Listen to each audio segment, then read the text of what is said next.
Hello my dear students, आज हम लोग डिस्कस करेंगे आइसोमेरिज्म। आइसोमेरिज्म ऑर्गेनिक का एक बहुत ही इम्पोर्टेंट टॉपिक है जिसे आज हम लोग डिस्कस करने जा रहे हैं। तो वी विल स्टार्ट आइसोमेरिज्म।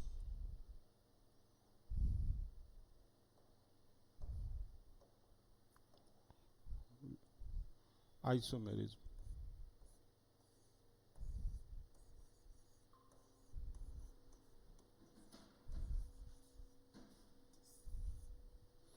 सबसे पहले हम लोग देखेंगे what is definition of isomerism. तो सबसे पहले हम लोग देखने जा रहे हैं definition of isomerism.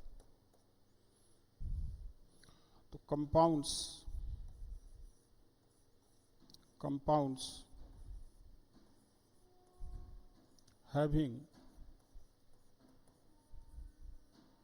having same molecular formula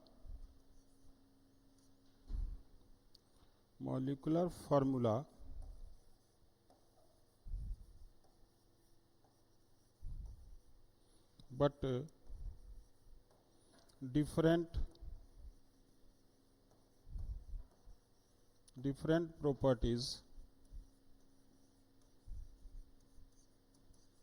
properties are called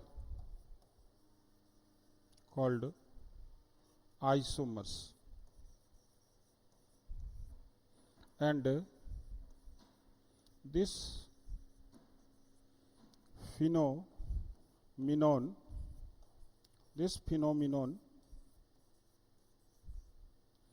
is known as isomerism।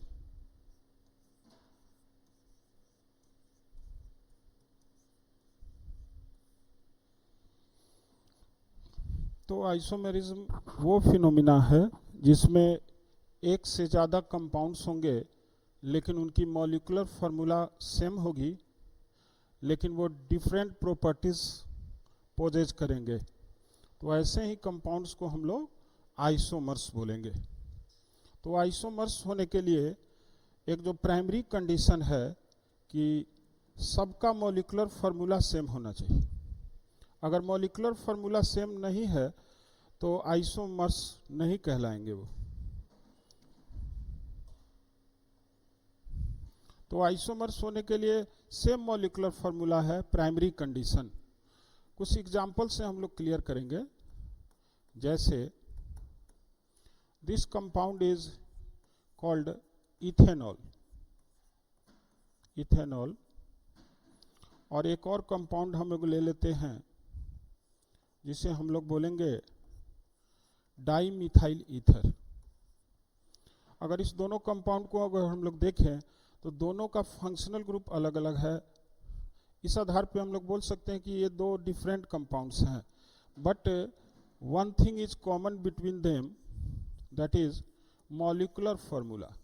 अगर मॉलिक्यूलर फार्मूला इनका हम लोग निकाले तो मॉलिक्यूलर फार्मूला इसका हो जाएगा C3H6O, और इसका भी मॉलिक्यूलर फार्मूला हो जाएगा C2H6O, और इसका भी मॉलिक्यूलर फार्मूला हो जाएगा C2H6O।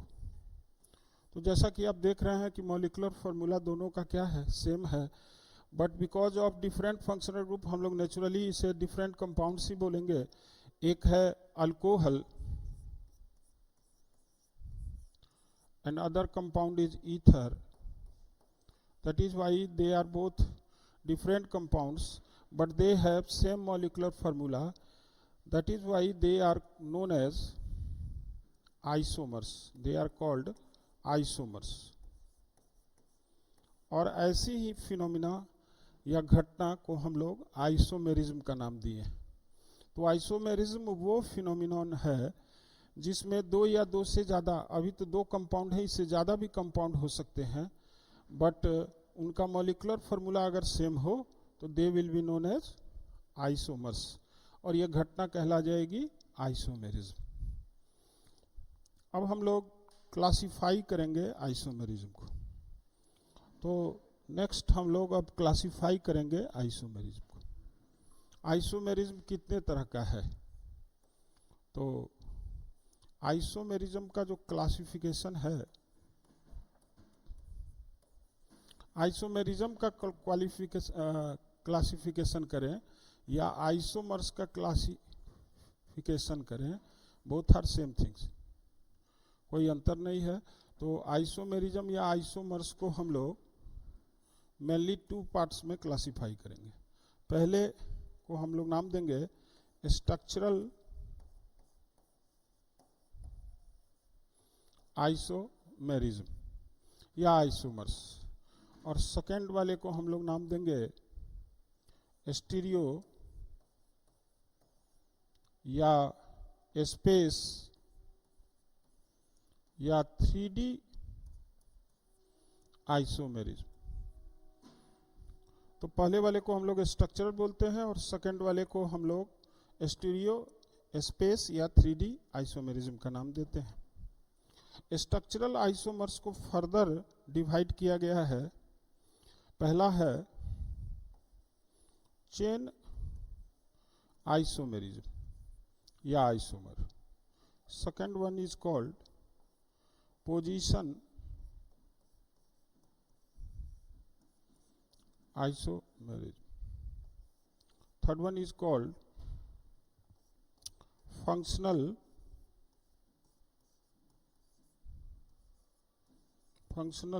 isomerism. Another one is called ring chain isomerism. दो और होंगे जिन्हें हम लोग बोल सकते हैं। First one is called metamerism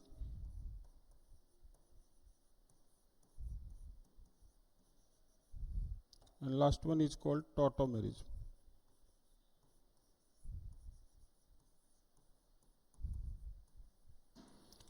तो स्ट्रक्चरल आइसोमेरिज्म या आइसोमर्स को हम लोग ये 6 पार्ट में डिवाइड करेंगे। First is called chain isomerism, second one is called position, functional, ring chain, metamerism and tautomerism.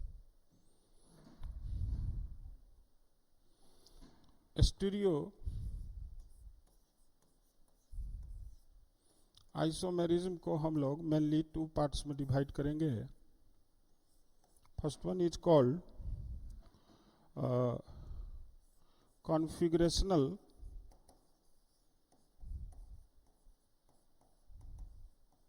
configurational isomerism and second one is called conformational isomerism.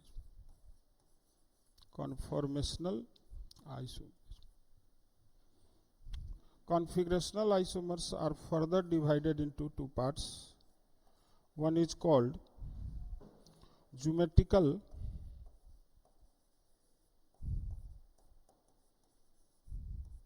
isomerism and second one is called optical isomerism.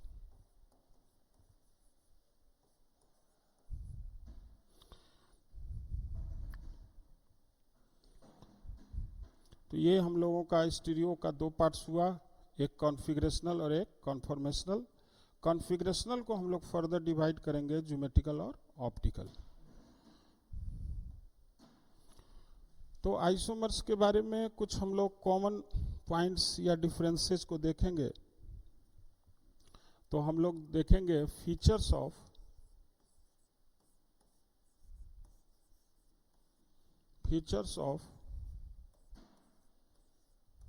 Isomers. तो कुछ salient features हम लोग isomers का discuss करने जा रहे हैं। First feature है कि isomers have same molecular formula.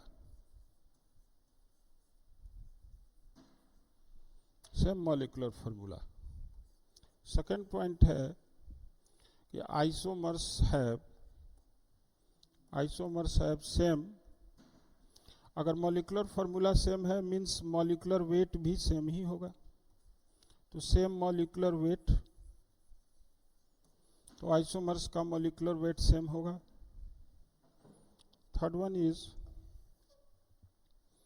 Isomers have same vapour density, जिसे हम लोग शॉर्ट में VD बोलेंगे, और हम लोग जानते हैं कि vapour density is equal to molecular weight divided by 2।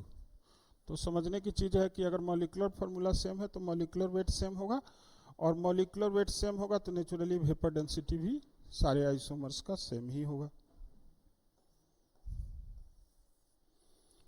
और isomers have same empirical formula, empirical formula, तो आइसोमर्स का एम्पिरिकल फार्मूला भी सेम होगा क्योंकि उनका मॉलिक्यूलर फार्मूला भी सेम होगा।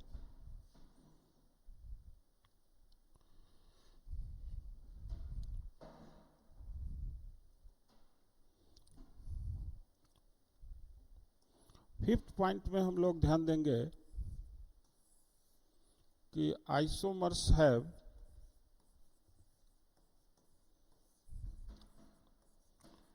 सेम percentage composition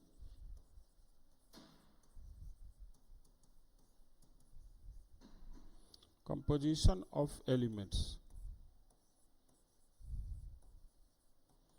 ये सारी प्रॉपर्टीज जो आ रही है because of same molecular formula. जब मॉलिक्यूलर फार्मूला सेम होगा तो परसेंटेज कंपोजिशन ऑफ एलिमेंट्स भी होंगे, वो भी उनका भी परसेंटेज क्या होगा, सेम ही होगा। अब 6 पॉइंट जो वेरी वेरी इंपॉर्टेंट है, इसको हम लोग गौर से देखेंगे। इसमें है कि isomers may have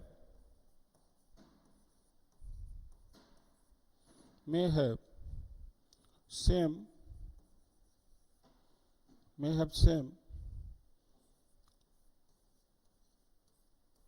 structural formula,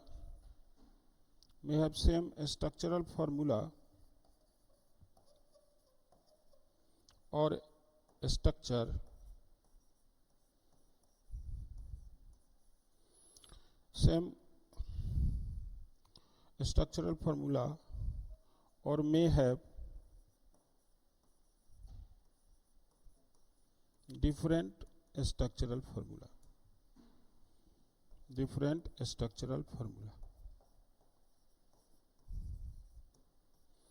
तो हम लोग 9th-10th क्लास में ये समझ के बैठे रहते हैं कि आइसोमर्स का स्ट्रक्चरल फार्मूला डिफरेंट होगा क्योंकि वो डिफरेंट कंपाउंड्स है। लेकिन अब आईएससी के लेवल पे जो कुछ आइसोमर्स ऐसे होंगे जिनका स्ट्रक्चरल फार्मूला भी सेम होगा। वैसे आइसोमर्स को हम लोग स्टीरियो आइसोमर्स के नाम से जानेंगे। तो जैसे जैसे हम लोग पढ़ते जाएंगे ये सब सारे पॉइंट्स हम लोग क्लियर होते जाएंगे समय के साथ।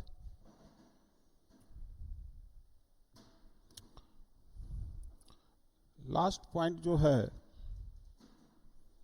लास्ट पॉइंट ये है कि लास्ट पॉइंट जो ये भी बहुत ही इंपॉर्टेंट पॉइंट है, इसको पर ध्यान देना जरूरी है। इस पॉइंट में ये है कि एटलीस्ट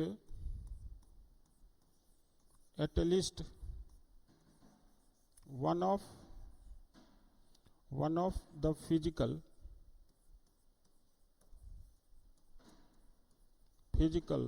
और chemical properties between two isomers must be different,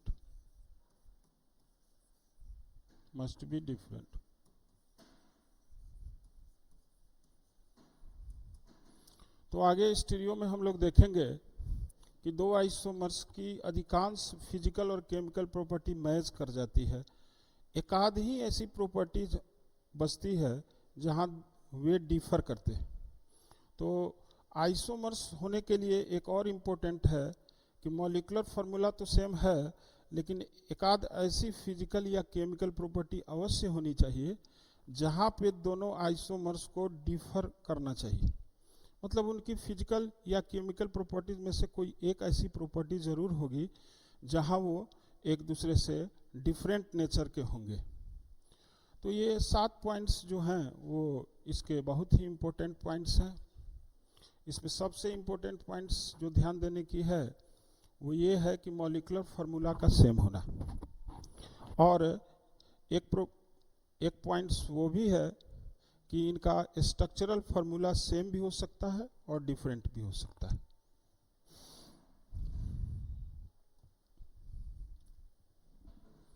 अब हम लोग थोड़ा सा इन और करेंगे, अंदर और जाके थोड़ा देखेंगे कि what is difference between structural isomers and what is difference between stereo isomers.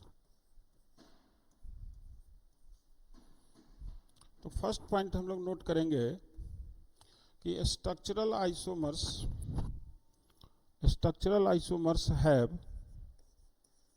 have different structure.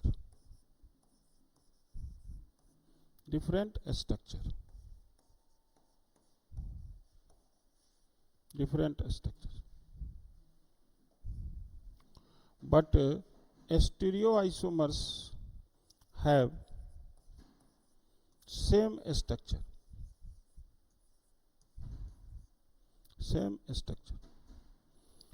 तो स्ट्रक्चरल आइसोमर्स में जो अंतर है वो डिफरेंट स्ट्रक्चर का अंतर है, और स्टीरियो में स्ट्रक्चर सेम होगा। ये बहुत ही इंपॉर्टेंट पॉइंट है। और नेक्स्ट है कि structural isomers have different IUPAC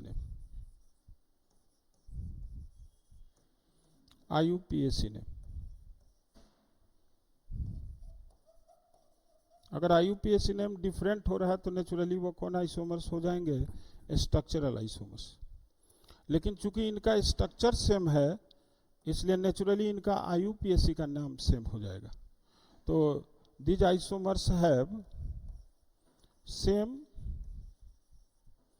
IUPAC name।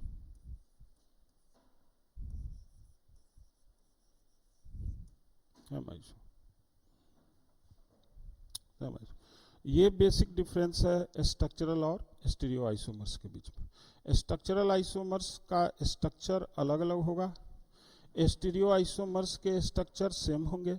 Structure same होंगे तो नेचुरली IUPAC नेम भी सेम हो जाएगा, और इनका स्ट्रक्चर डिफरेंट होने के कारण इनका IUPAC नेम अलग अलग मिलेगा।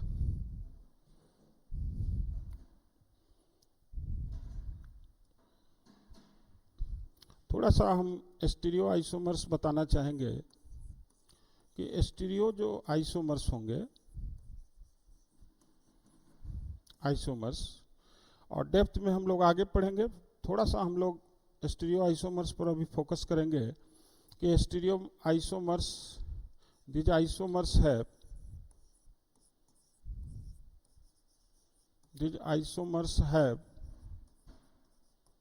same structure।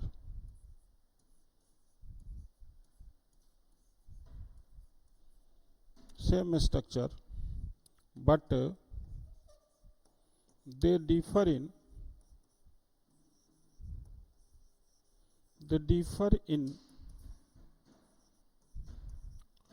arrangement of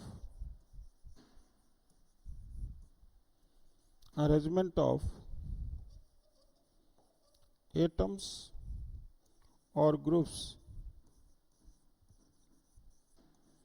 in space।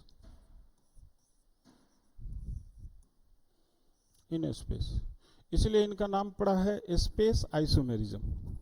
और स्पेस का मतलब 3 डायमेंशनल होता है, तो इनको 3D आइसोमर्स भी बोला जाता है। तो स्टीरियो आइसोमर्स में स्ट्रक्चर तो सेम होगा लेकिन उनका एटम्स या ग्रुप्स का अरेंजमेंट में अंतर होगा स्पेस में। तो आगे जाके हम लोग जब स्टीरियो में डिटेल इसको देखेंगे तो इस पॉइंट पर और ज़्यादा हम लोग फोकस करेंगे कि किस तरीके से स्ट्रक्चर सेम है लेकिन अरेंजमेंट के अंतर होने से स्टीरियो आइसोमर्स डेवलप करते हैं। तो जैसे जैसे हम लोग स्टीरियो में ज्योमेट्रिकल और ऑप्टिकल आइसोमर्स पढ़ेंगे तो ये पॉइंट्स बहुत ही क्लियर हो जाएंगे। अभी फ़िलहाल हम लोग जो अपना फोकस करेंगे वो स्ट्रक्चरल आइसोमर्स पर फोकस करेंगे। तो हम लोग स्टार्ट करेंगे structural isomers. Now we will discuss structural isomers या आइसोमेरिज्म। तो स्ट्रक्चरल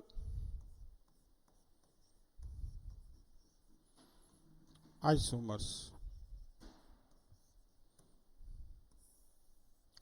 स्ट्रक्चरल आइसोमर्स को हम लोग याद रखेंगे कि compounds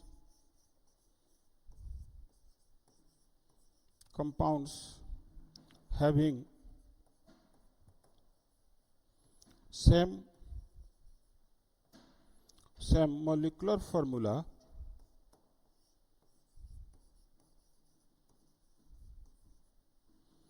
molecular formula but different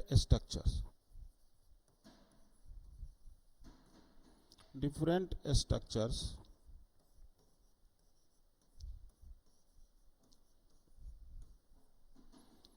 are known as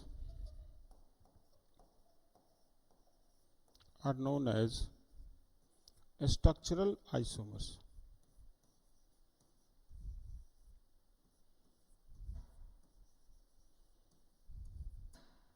तो स्ट्रक्चरल आइसोमर्स में जो मेन इंपॉर्टेंट पॉइंट है कि they must have different structures. ये सबसे इंपॉर्टेंट पॉइंट है कि स्ट्रक्चर डिफरेंट होना चाहिए।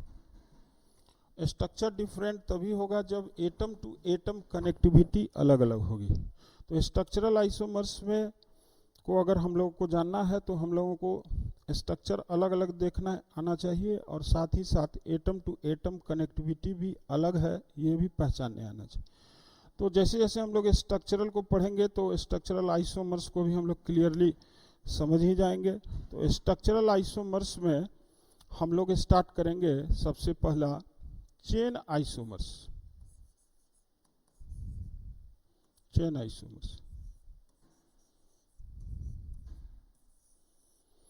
तो चेन आइसोमर्स में पहले हम लोग डिफाइन कर लें कि those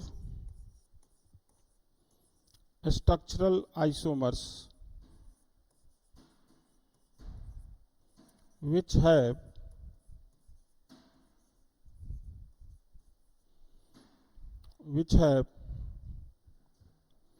different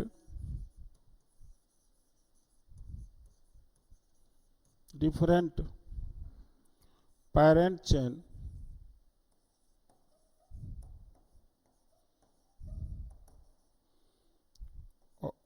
or sometime different side chain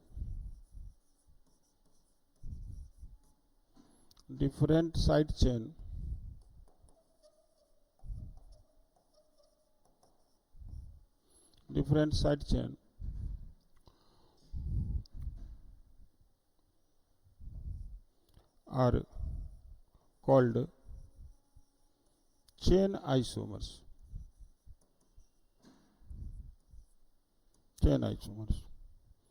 तो चेन आइसोमर्स बताने के लिए सबसे पहले हम लोग दोनों कंपाउंड का पेरेंट चेन देखेंगे। अगर पेरेंट चेन डिफरेंट होगा, अगर डिफरेंट हो और कभी कभी साइड चेन में भी डिफरेंस हो सकता है लेकिन मेनली पेरेंट चेन वाला ही केसेस ज़्यादा आएंगे। तो पेरेंट चेन अगर डिफरेंट होगा then we will called as chain isomers. बहुत आसान है। अगर दोनों कंपाउंड का पेरेंट चेन में अलग अलग हो और उसके कारण स्ट्रक्चर में डिफरेंस आए तो उन्हें चेन आइसोमर्स बोलेंगे। नाम ही है चेन आइसोमर्स मतलब पेरेंट चेन का मतलब हो गया पेरेंट चेन में अंतर है तो चेन आइसोमर्स में आ जाएंगे। एग्जाम्पल से हम लोग समझेंगे तो ये बात और क्लियर होगी।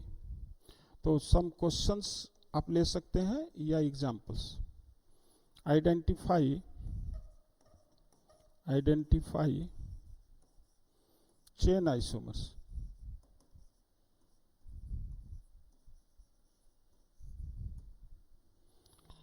फर्स्ट हम लोग एग्जांपल लेंगे, जैसे चेन आइसोमेरिज्म तो लगभग सारे ऑर्गेनिक कंपाउंड्स में होंगे, तो हम लोग स्टार्ट करेंगे सबसे पहले एल्केन से। एल्केन चेन आइसोमेरिज्म शो करते हैं या नहीं करते हैं देखेंगे हम लोग। तो अगर हम लोग 4 कार्बन का अगर एल्केन का स्ट्रक्चर ड्रॉ करें तो this alkane is normal pentane, this is an pentane, and this pentane is isopentane.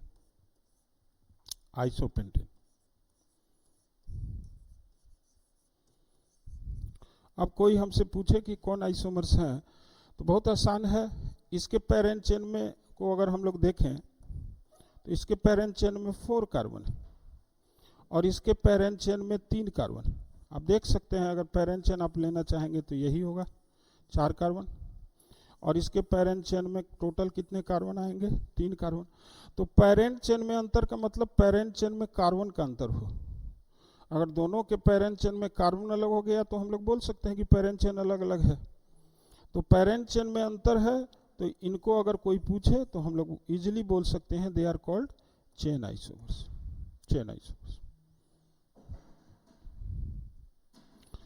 एक पॉइंट और नोट करने योग्य है, नोट कि जब आप चेन आइसोमर्स बता रहे हैं तो both compounds must have same functional group. For chain isomerism both compounds must have same functional group। और अगर फंक्शनल ग्रुप अलग अलग है, पेरेंट चेन में अलग अलग है, तो वो चेन आइसोमर्स नहीं कहलाएगा। आगे हम लोग देखेंगे वो फंक्शनल आइसोमर्स में चले जाएंगे। अगर फंक्शनल ग्रुप अलग अलग है और पेरेंट चेन अलग है तो ये लगेगा कि हम उसे चेन आइसोमर्स में रखें, लेकिन चेन आइसोमर्स डिफाइंड है जब फंक्शनल ग्रुप क्या है, सेम है। तो सेम फंक्शनल ग्रुप होना चाहिए दोनों कंपाउंड में, तभी हम लोगों को बताना चाहिए चेन आइसोमर्स। अगर फंक्शनल ग्रुप अलग हो जाए और पेरेंट चेन में भी अलग दिख रहा है तो उसे हम लोग चेन में नहीं रखेंगे, उसके लिए अलग आइसोमर्स है, that is called functional isomers. तो एक ये पॉइंट याद रखेंगे कि जब चेन आइसोमर्स आप डिसाइड कर रहे हैं तो both should have same functional group. कुछ और हम लोग क्वेश्चन से इस चीज को समझने का प्रयास करें। अल्केन में ही this is called normal pentane, ये 5 कार्बन का अल्केन है normal pentane. Second one is isopentane and third one is neopentane. तो अगर गौर से देखें तो इसके पेरेंट चेन में हमें कार्बन मिलेगा 5 कार्बन, इसके पेरेंट चेन में 4 कार्बन और इसके पेरेंट चेन में 3 कार्बन। तो पेरेंट चेन में अंतर आ गया, इसलिए दीज आर चेन आइसोमर्स।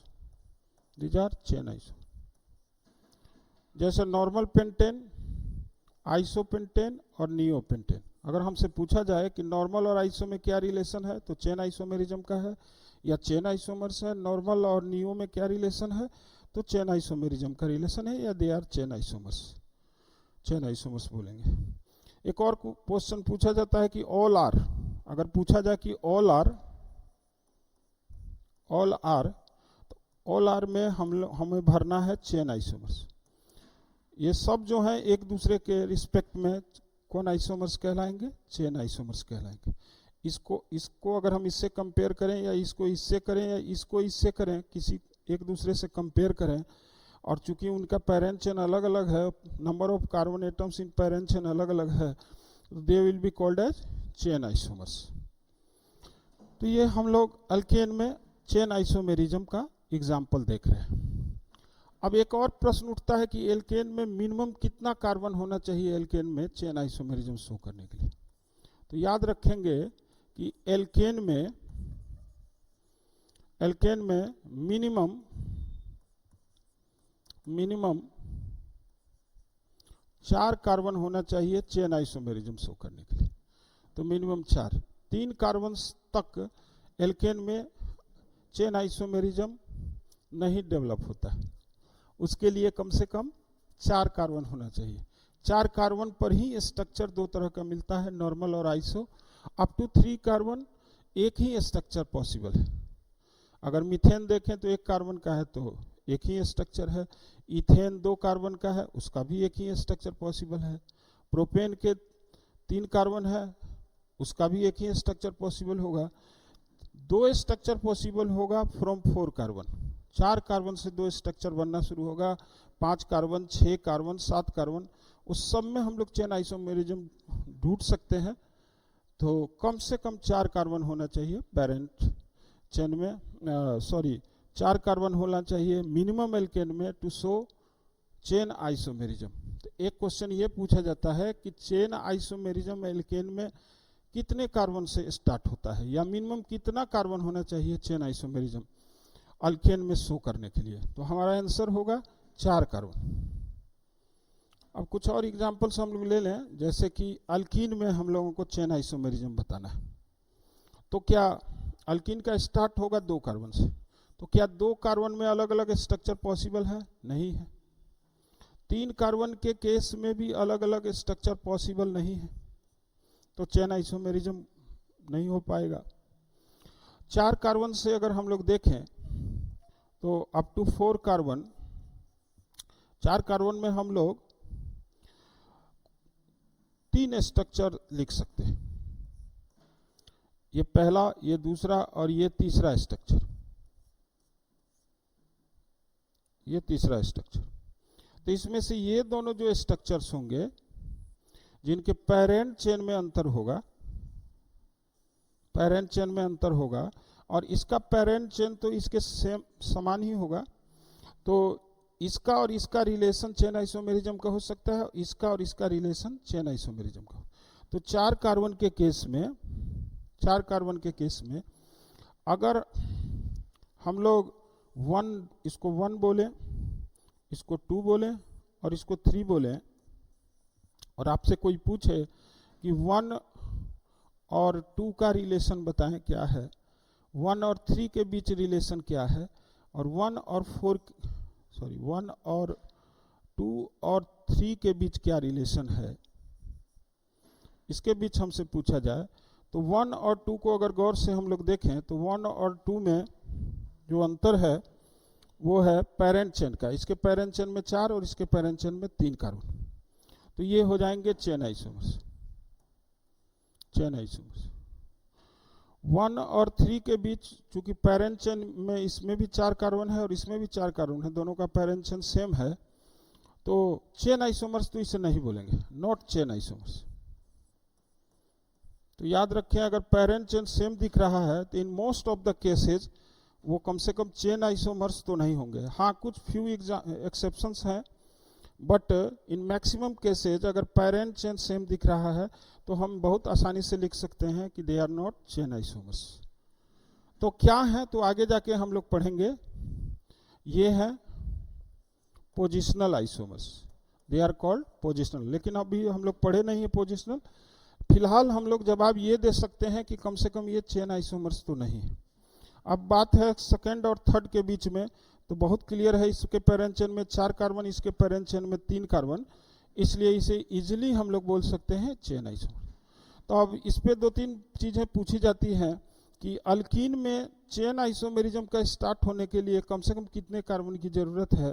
तो आप देख सकते हैं कि 2 कार्बन वाला अल्कीन तो देगा ही नहीं, 3 कार्बन वाला भी नहीं दे सकता क्योंकि एक से ज्यादा स्ट्रक्चर इसमें पॉसिबल नहीं है।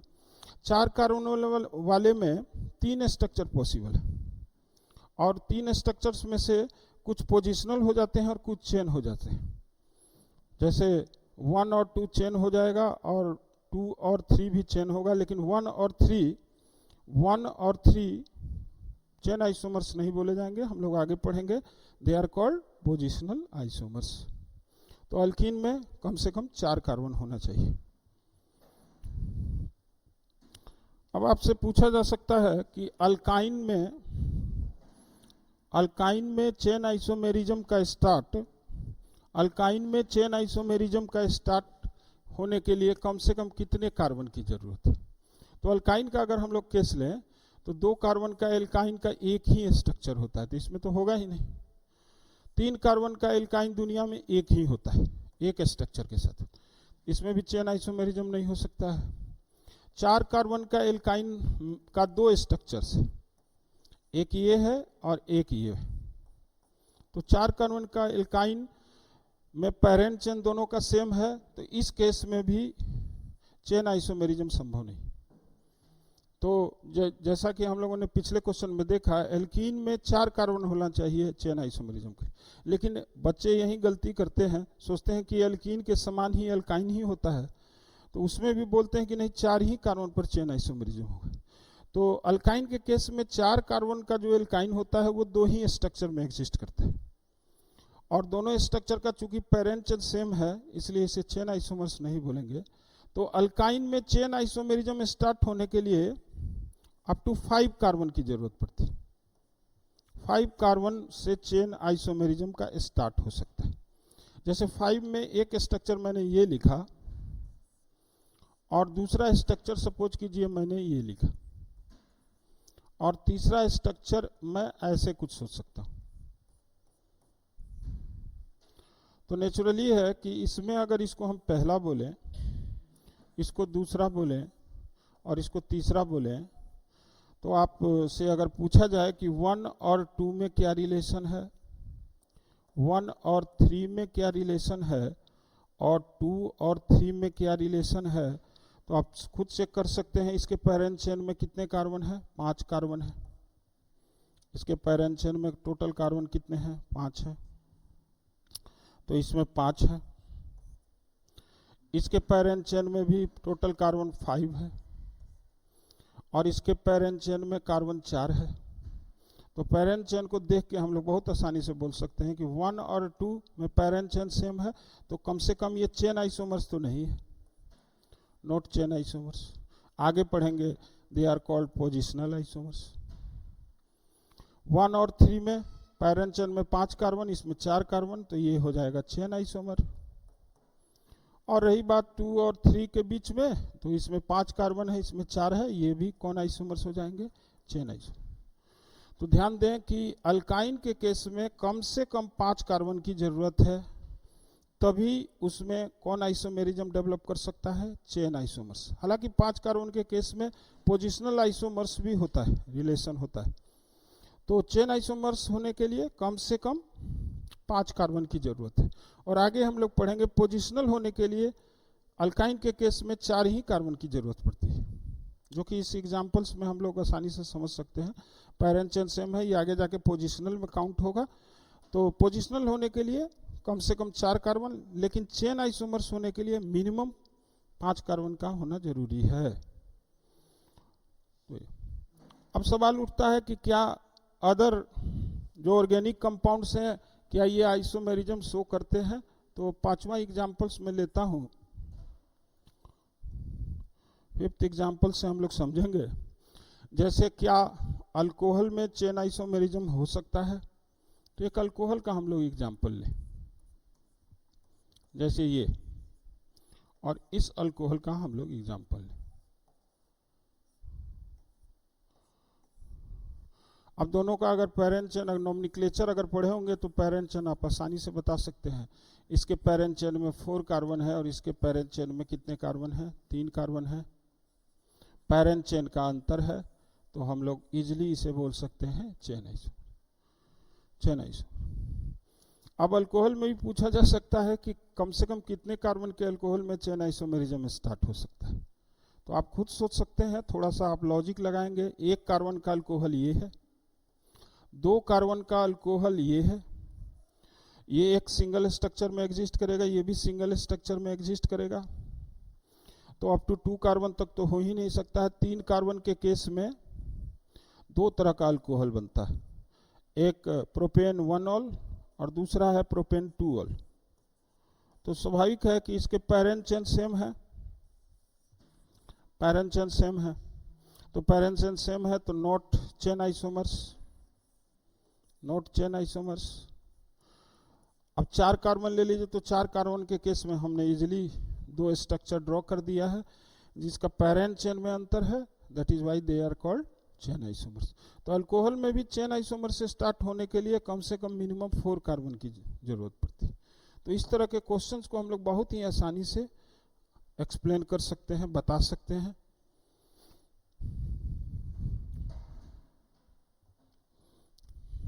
सवाल है कि क्या अदर फंक्शनल ग्रुप्स, ऐसे तो इसकी संख्या बहुत है, हम बहुत से क्वेश्चन हम लोग बना सकते हैं और बता सकते हैं, लेकिन फ्यू एग्जांपल्स और मैं देना चाहूँगा कि अगर कोई आपसे कह दे कि क्या साइनाइड के केस में चेन आइसोमेरिज्म संभव है। फॉर एग्जांपल के लिए मैं एक साइनाइड ये लेता और एक साइनाइड ये लेता, ध्यान दीजिएगा दोनों का मॉलिक्यूलर फॉर्मूला सेम होगा क्योंकि दोनों में कार्बन की संख्या सेम है, नंबर ऑफ पाई बॉन्ड्स भी सेम है, नेचुरली हाइड्रोजन की संख्या भी सेम हो जाएगी। तो दोनों का मॉलिक्यूलर फार्मूला, अभी जितना ही एग्जांपल हम लोग ले रहे हैं मैं नेचुरली सबका मॉलिक्यूलर फार्मूला सेम ही रख रहा हूं। तो ये दोनों क्या होंगे। अब बच्चे कंफ्यूज यहां होते, जैसे अल्कोहल का केस में लेता, ये 2 अल्कोहल लेता, अगर मैं इस 2 अल्कोहल को लेता तो इनका पेरेंट चेन सेम होगा, इनका पेरेंट चेन सेम होगा। तो आप कह सकते हैं कि ये चेन तो नहीं है, लेकिन आगे हम लोग पढ़ेंगे they are called positional isomers. तो बच्चे पेरेंट चेन लेने में यहाँ मिस्टेक करते हैं, ये समझते हैं कि जैसे साइनाइड अल्कोहल में हमने पेरेंट चेन सेलेक्ट किया उसी तरीके से साइनाइड में भी पेरेंट चेन सेलेक्ट कर लेंगे। लेकिन याद रखें, ध्यान रखें कि पेरेंट चेन का सिलेक्शन का जो तरीका है वो साइनाइड में, साइनाइड के कार्बन से स्टार्ट होगा पेरेंट चेन, तो this will be parent chain. और पेरेंट चेन में ऑब्वियस है कितने कार्बन है, 4 कार्बन है, और इसके पेरेंट चेन में टोटल कितने कार्बन है, तो 5 कार्बन है। बच्चे क्या करते हैं कि just like alcohol parent chain का सिलेक्शन करते हैं, वो पेरेंट चेन यहाँ से यहाँ ले लेंगे, फिर पेरेंट चेन यहाँ से यहाँ तक ले लेंगे और अल्कोहल टाइप का समझ के इसको पोजिशनल में देने का कोशिश करते हैं। लेकिन चूंकि पेरेंट चेन लेने का तरीका इसमें बिल्कुल अलग है, इसमें पेरेंट चेन का स्टार्ट कार्बन से होता है जैसा आप लोगों ने पढ़ा होगा पहले। तो पेरेंट चेन में 4 और 5 कार्बन है, इसलिए that is why they are called chain iso. तो साइनाइड के जगह मैं एसिड ले सकता हूँ, ईस्टर ले सकता हूँ, एमाइड ले सकता हूँ, कोई भी लेके हम लोग इस आइसोमेरिज्म को डिसाइड कर सकते हैं। तो